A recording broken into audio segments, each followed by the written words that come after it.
3-inch reach advantage for Curtis Blaydes.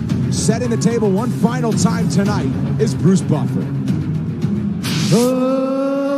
Ladies and gentlemen, this is the main event of the evening, sanctioned by North Carolina Boxing Commission. Our 3 judges scoring this contest at octagon side are Derek Cleary, Sal Diamato, and Chris Lee.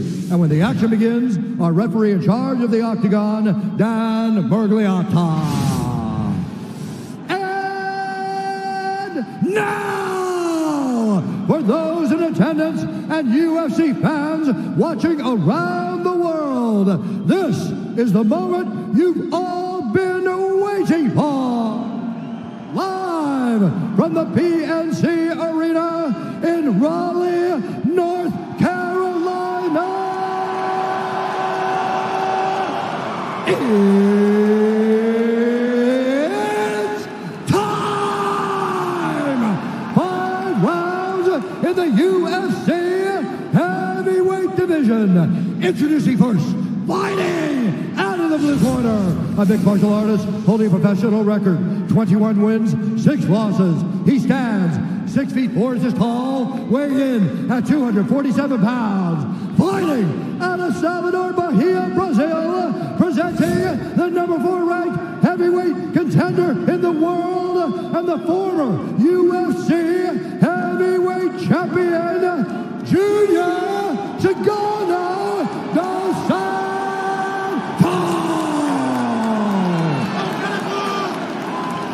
And now introducing his opponent, fighting out of the red corner, a mixed martial artist holding a professional record, 12 wins, 2 losses, 1 no contest. He stands 6 feet 4 inches tall, weighing in at 248 pounds. Fighting out of Chicago, Illinois, presenting the number 3 ranked heavyweight contender in the world, Curtis Razor Blaydes.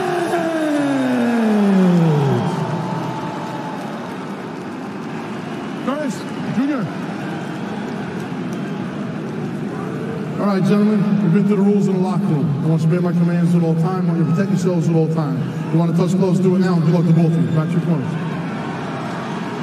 There we go. Gotta love it when top 5 heavyweights get to business.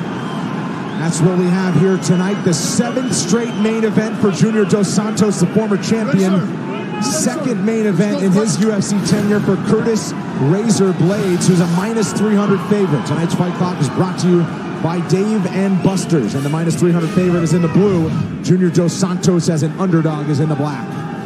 You see the left hand of Dos Santos low. That's because he's expecting Curtis to shoot, and therefore the hand is there for the underhook to defend the takedown. Of course, the danger of that is that it presents the chin for the right hand of Curtis.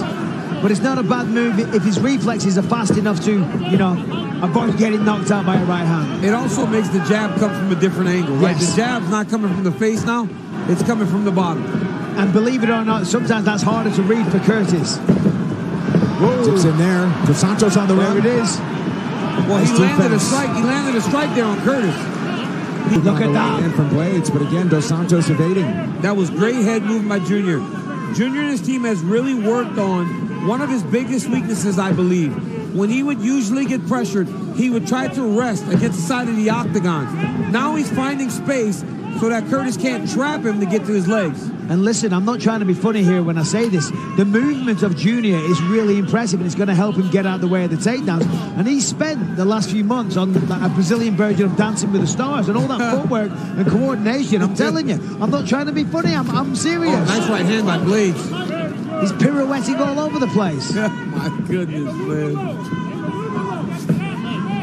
You'd be a prime candidate for a show like that, Bisping. No.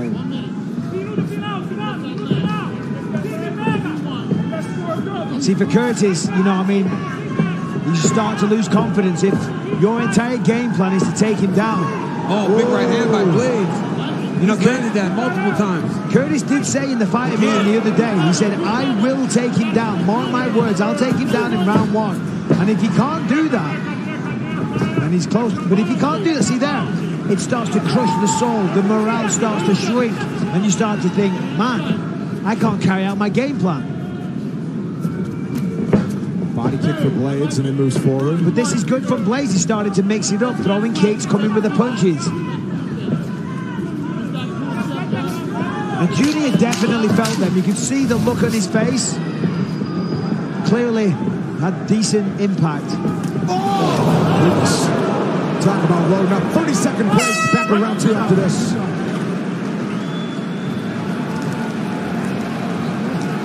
Hey, have a seat. Have a seat.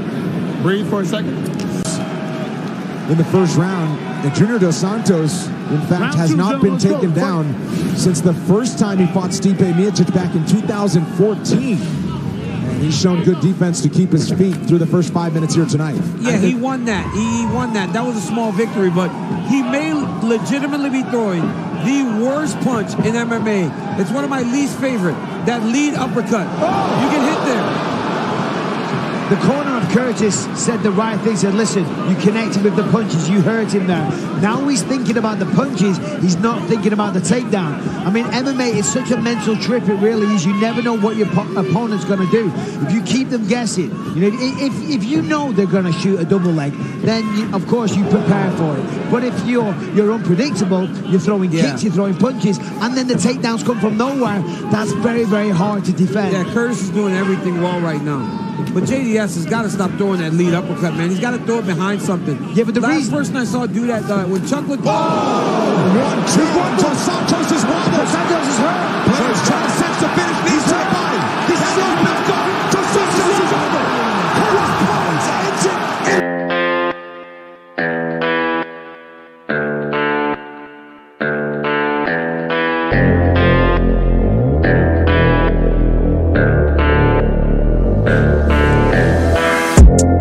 You could be the